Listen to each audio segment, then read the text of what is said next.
Miss Pandaria Classic, it's on the horizon, and the question every DPS player is asking is who's gonna top the meters? Which class isn't just numbers strong, but brings the utility, the fun, the X factor to truly be the best?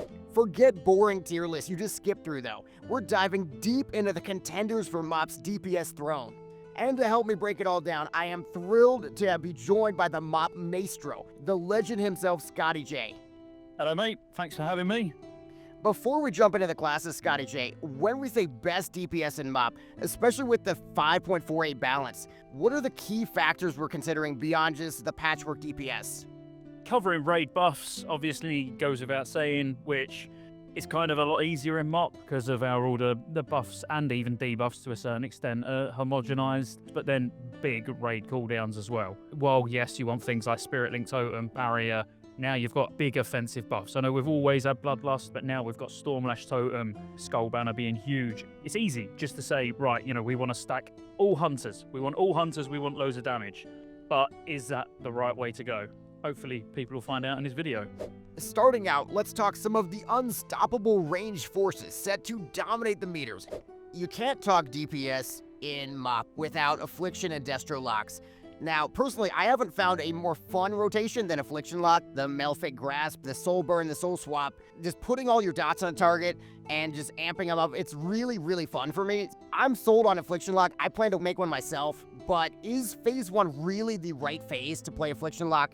Yeah, Affliction's one of those that will get stronger over time, and it's still very fight dependent. When we're talking Phase 1 content, there's not that many fights where it's heavily favoring Affliction over Destruction. In fact, Destruction, I personally think, is going to be strongest as an overall raid, probably for the first 2 tiers. So yeah, like multi-target and sustained multi-target. Like Affliction's going to be better from the word go. But I do actually think, generally, as a whole, for the first couple of tiers, I think Destruction will probably pull ahead. The new Destruction with the Burning Embers, it's really fun throwing out the huge Chaos Bolts, all the utility as well. The Soulstone Battle Res, the Gateway has so much theory crafting potential with what you could do with it. My favorite part is the Rain of Fire, where you just set it down and you're just doing tons of AoE damage. That's great. For every person that's a Warlock enjoyer, Mists of Pandaria is going to be a really good time. So what are your thoughts on mages? Because, I know you said you're going to go Warlock, but mages are in a fantastic place when it comes to Mr. Pandaria. You've got something like a Frost Mage that has predominantly up until this point been a PvP spec. No one would dream of going into a raid-in scenario as Frost, and now that's actually on the table. What are your thoughts around that? I really like it. I like pretty much all the changes they've made. Ultra Time is really, really fun to play around with. I love the concept. Ice Flows is really good extra mobility. Mage gets a very unique toolkit as well. The introduction of things like Alter Time, it just completely changes the way that you approach a mage. And I think, very much like Warlock, there's no better time to be a mage than in Mr. Pandaria if you're a mage enjoyer. Okay, so talking hunters, and they're definitely the dream in Mop. Once the actual rotation gets going, it is really fun, it's simple, and it does absurd damage.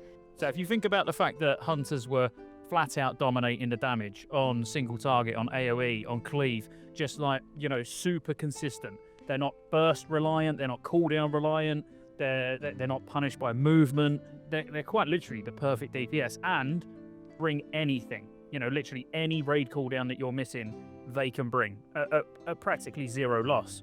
Yeah, they're pretty OP, and as I say, I think they're only going to get better. Once all the class bugs and that are ironed out on the beta, I think for the second round of testing, you're going to see them even higher than they was before. So while we're talking about really overpowered performers when it comes to the latest beta raid, I think it would be pretty bad not to mention priests. And I think that's all priests. While shadow priests don't really have a big representation, Discipline Priest was absolutely pumping. Really, we already knew they was going to be one of the strongest healers. But what are your thoughts around Priest, what you've seen so far, and how you think they're going to perform, both Shadow and Disc? I just love the new abilities, and they set the stage for Priest until current day. Halo, Angelic Feather, the Divine Star. The rotation for Disc is so absurdly good. It's like they just took the Kata Disc and just amped it up 50%. just the biggest key thing for Disc is the fact that they increase the range of atonement. Currently in Cataclysm, you really need your raiders to appreciate the fact that you've got a short range on atonement and play around it, whereas once it's at 40 yards, it just doesn't matter. And Shadow, of course, the fact that you've now got Shadow Orbs as a resource. It's a bit more build spend rather than where it just felt like pure dot management up until this point. Now let's talk about the Whirlwind of Steel, the melee powerhouses spinning their way to the top. So moving into rogues, I've been playing a little bit of sub-rogue recently, and I found the rotation very complicated. So many different buttons to press, I feel like I'm not doing anywhere close to the potential of the class and the spec. Should I continue with my rogue journey? Do you think it's going to be worth it? So firstly, they are a little bit easier to play.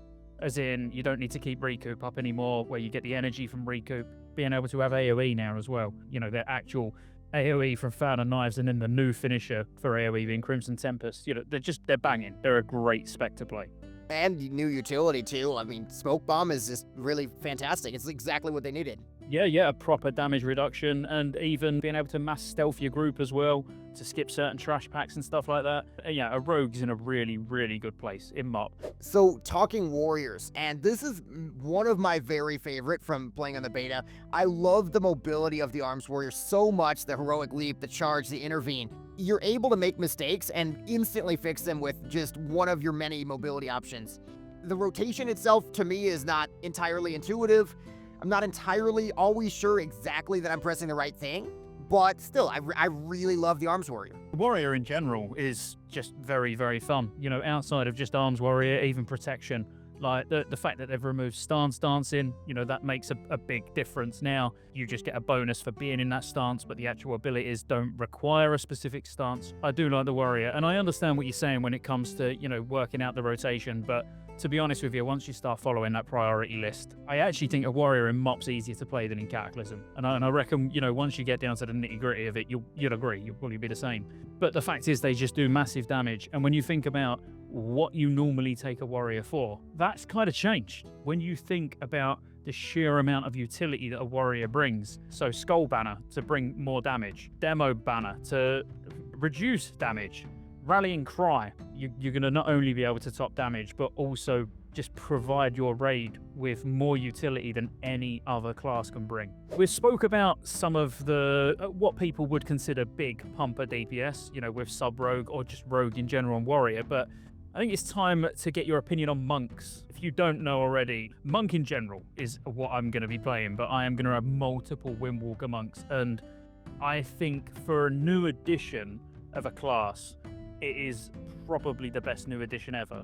I have seen not one, but two Windwalker monks join a raid and get so frustrated with how bad their damage was and how hard it was that they just re-rolled to something else. It's definitely a step up in difficulty from what I've seen. With any class, if you was to play nothing but a warrior for 10 years and then you started trying to play a warlock, you'd probably struggle.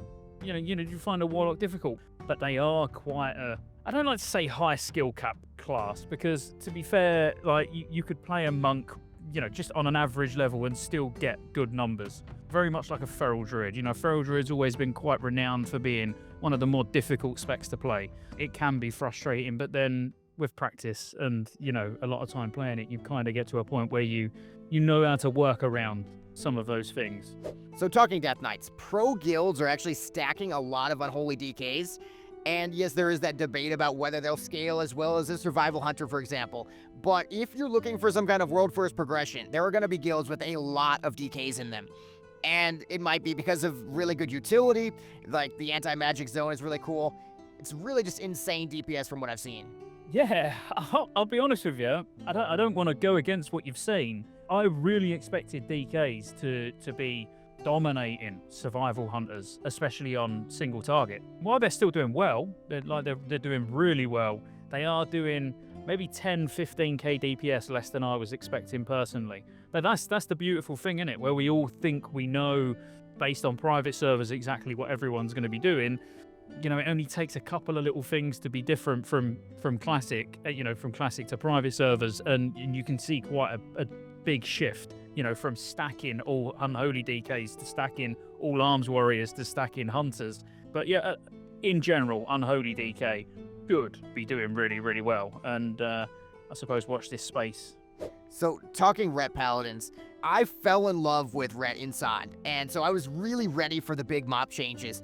The Holy Power as a resource, for example, was something that was introduced in the Scarlet Enclave tier sets. I was ready for the priority-based rotation, and really, I feel like if you like Ret inside, you're gonna like Ret and Mop. And Ret Paladin really takes some beating. Like, it is with the cleave from being able to glyph exorcism, so it does, you know, passive cleave when you use it, to just the changes to seals, so you just put it, you know, it's like your more or less your stances now, and everything giving holy power, so you're just flowing through your rotation, being able to hold 5 holy power. I'm making a Ret Paladin myself as an alt, and I know it's going to be extremely fun. And Feral is really fun to play in Mr. Pandaria. Have you toyed around with Druid at all? As someone who's running a lot of raids recently, I am very interested in Druids because of their utility. The Stampeding Roar range buff with the glyph is very nice to have. Symbiosis feels really overwhelming, so I'm not even really sure where to begin with that, but every Druid I talk to seems amped up about that.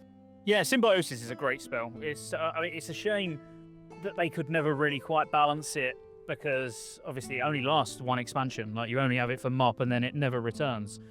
The interesting thing about it is the ability that you get from it, rather than the abilities that you give to other classes. You know, so for example, on Elegon, where you've got a soak, the fact that we can have a Feral DPS do the soaking because he can get dispersion from a Shadow Priest, and Feral, it only gets better. They start in a good place. Like, Feral DPS can do great damage, but they only get stronger with, obviously, Rune of Reorigination, which everyone talks about. The one thing I will say about Feral is it's not the easiest spec to play. It can be quite an overwhelming spec, a little bit like what you were saying about Windwalker. But Balanced Druid, I'm glad you leveled as Balanced Druid. In Mop, the rotation is more streamlined, it's fun. No clunky insect swarm or anything like that to deal with. You're just really just blasting big spells out. Talking Shamans. Now, I played a lot of Enhancement Shaman recently. The rotation is pretty hard. Ascendance is just so cool, so fun. I mean, Shaman in general, so Elemental and Enhancement, I think both of them are going to be doing similar numbers. They all bring a really powerful totem, you know, something that just provides free damage. Essentially, that's all it is, free damage to your raid. And Enhancement, to me personally, it doesn't feel very intuitive.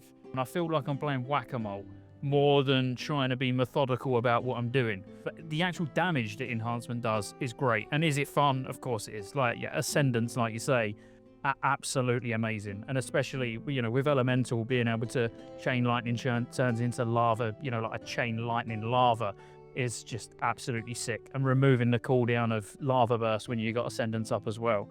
I think Ascendance might be my single favorite ability from any of the classes, just like with what it does, how cool it is. So we've seen the contenders, but now let's build the ultimate tier list, factoring in 5.4 balancing. So, talking Affliction Warlock, because I would almost say sort of like a high S tier personally. I would say A tier. You know, if we was to say, you know, a 4 out of 5 in my rating would be an A tier. It's an S tier on certain fights. On Stoneguard, it's an S tier. On Feng, it's an A tier. Overall, that puts it in A tier to me. Like, that's the fact that it's not, oh, yeah. I would say Destrolock is better than Affliction in Phase 1. Yeah, I would have, personally, I'd have Destruction as S tier. Like, yeah, Destruction would be above Affliction. But again, I do just want to reiterate, I'm talking purely damage. Where do you kind of see Demonology panning out in Phase 1? I haven't seen enough Demonology Warlocks to give it a fair placement. Yeah, I'm in the same close. I think D will be sort of an undecided TBD. All right, Survival Hunter, I think we kind of know where this is going. This is pretty much S+. Like, yes. Beyond S+, like whatever the new category could be. Yep, I think it's safe to put that at the top.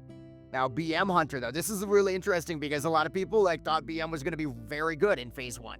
No, I think they were confusing BM Hunter in Siege of Orgrimmar versus BM Hunter in Phase 1. Yeah, I think if you're hovering around B tier, I would say that's pretty safe. Now, MM, though, that is what I would understand is not a spec that is super viable.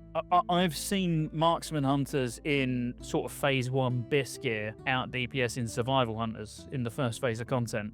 Really? On certain fights, yeah, but it's not as consistent. It's not got the consistency and sustain survival hunt has got. So Arms Warrior, personally, everything about Arms is fantastic. The Skull Banner, the mobility, it's got to be S tier to me. Yep, I would say S tier. Yeah. Now Fury, I'm not as experienced with Fury in Mop. I mean, it's viable, but it's not optimal. Fury will come online later, much later, where Fury will possibly or definitely overtake Arms, but not for quite a while. I would put that more C tier. So talking Fire Mages, it kind of feels like it's taking a little bit of a step down compared to Kata. For me, it feels like an A tier right now. I would put it more C tier personally, but yeah, I don't think it's going to get anywhere near Frost.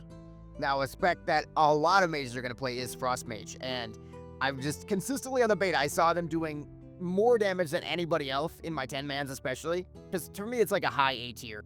Yeah, I would go with high A tier. Yeah, I don't think it's quite S tier, again, just purely because it doesn't actually bring anything outside of the ability to do damage. I kind of feel the same about Destruction Warlock.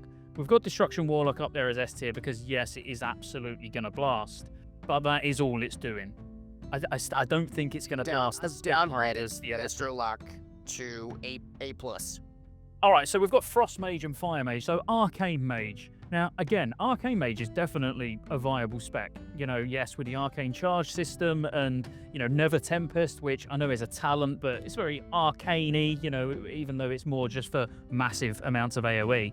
But I also wouldn't want to put Arcane on the same pedestal as Frost. So, yeah, I think hovering around the middle, like B tier. So, Shadow Priests, I kind of feel like they're going to be middle of the pack. I really like the changes they've made for them. I would say kind of like mid-B tier as well. Yeah, I would put Shadow Priest, yeah, B tier. Now, Unholy, I think once everything is fixed, they've got to be in that S tier to me. There's going to be so much damage. Yeah, and again, with what they bring as well, you know, AMZ is huge. I'd be torn between A and S. Very high A, the highest A. A very high A, yeah. I mean, I think based on what I think we're going to see by the time all the classes are fixed and bugs are ironed out, I think they might end up S tier. The spec that's more interesting than Unholy is Frost, because I genuinely don't think anyone is 100% on where that Frost DK should sit on a tier list. And I think that's partly because of maybe lack of experience with Frost DKs, because the majority of people just play Unholy. You know, I would give it the benefit of the doubt and put it at a B tier. So Sub-Rogue, I just think they're going to do a ton of damage. Yeah, the rotation's not ideal for maybe an average player. I would put them S tier.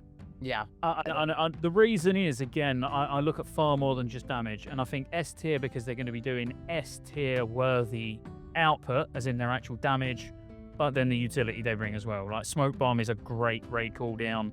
So we've got our Assassination Rogue as well, and not as much hype for them, like still very high damage, sort of A tier range. Assassination does do just good, steady damage, nothing to get excited about. Pretty much how Assassination's been for the last 3 or 4 years. So Combat Rogue, they are also kind of in that middle of the pack area.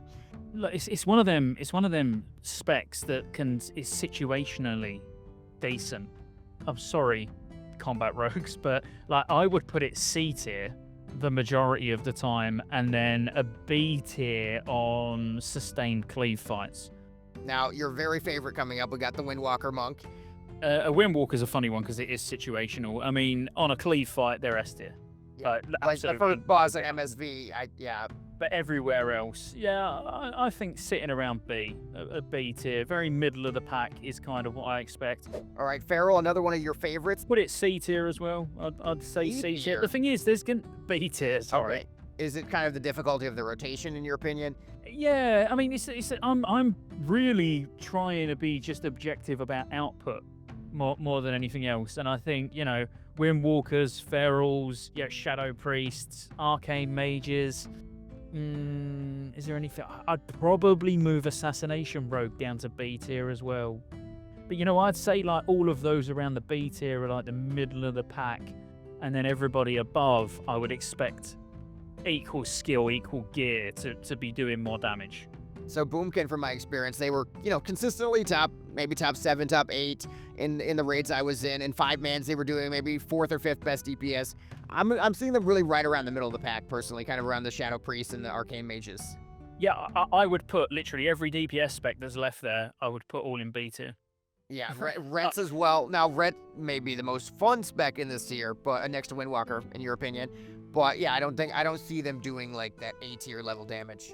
You've got a lot of classes that are all very like middle of the pack, if you like. You know, you've got those three that we've got in D and C, but then everything else, you take all of those to the raid. And the same with LA Shaman Enhanced. I mean, you're still getting the Stormlash Totem. Like, you're still gonna want these classes. They're not gonna be a weight on your raid at all. Oh, exactly. And I mean, like, where we've got some in the B tier, you know, someone who's watching who might be an enhancement shaman thinking, man, I top damage in my group as an enhancement shaman. All right, it can go A tier. The S tier classes are the S tier classes on there because of the amount of damage they do, or the damage they do and what they bring to the raid. A good Windwalker monk could out DPS the A tiers. A good, you know, feral druid could out DPS the A tiers. All of that could just be interchangeable. So after all this, if you had to plant your flag and say this is the single best, the most consistently powerful, the most desirable DPS for Mop Classic, do you have a pick for that? I've got to say Hunter. I would be lying if I didn't say Hunter. They're not super difficult to play. They are doing a lot of damage. They cover any raid buff. They're pretty fun if you don't mind a pet class. You know, that would be my objective answer. My biased answer would be probably Ret Paladin. You know, if you want a super fun, very middle of the pack DPS to play, you know, you're not bothered about it being S tier, you just want to enjoy yourself, I think Ret. All right, so one of those was my pick as well, the Survival Hunter. I really have fallen in love with the rotation. I love the fact that I do extremely high DPS. Just a lot of really good, smart changes and a really fun rotation for me. If you log on Cataclysm and you're in a guild, I guarantee at least one of your guildies right now is leveling a Hunter. So ultimately, Mists of Pandaria, it offers incredible DPS diversity, and many classes can shine. The best often comes down to player skill and what you enjoy. And I think one thing that everybody should take away is when we're sat placing classes on a tier list, they do seem very hands-on with Mr. Pandaria in comparison to what they were with Cataclysm. And I do honestly think if they see every man and their dog re-rolling Hunter, because it's going to be the new flavor of the month, they probably will make some tuning adjustments to different classes. So I do want to sort of end it with a bit of caution that take what we say as, you know, it's what we're experiencing right now, but your class, you could be going in as a Ret Paladin, thinking you're going to be middle of the pack, and they do one slight little buff, and all of a sudden, you're the Hunter. So what do you guys think? What is your pick for the #1 class for DPS in Mists of Pandaria Classic? Which class are you maining and why? Drop your manifestos in the comments below and let the great mop debate begin. Huge thank you to Scotty J for bringing his incredible insights today. Make sure you check out his channel. Link is on the screen and in the description as well. If you're hyped for Mop Classic and ready to top those meters, hit that like button, subscribe for more mop guides, tier lists, and classic content, and ring that bell so you don't miss a thing.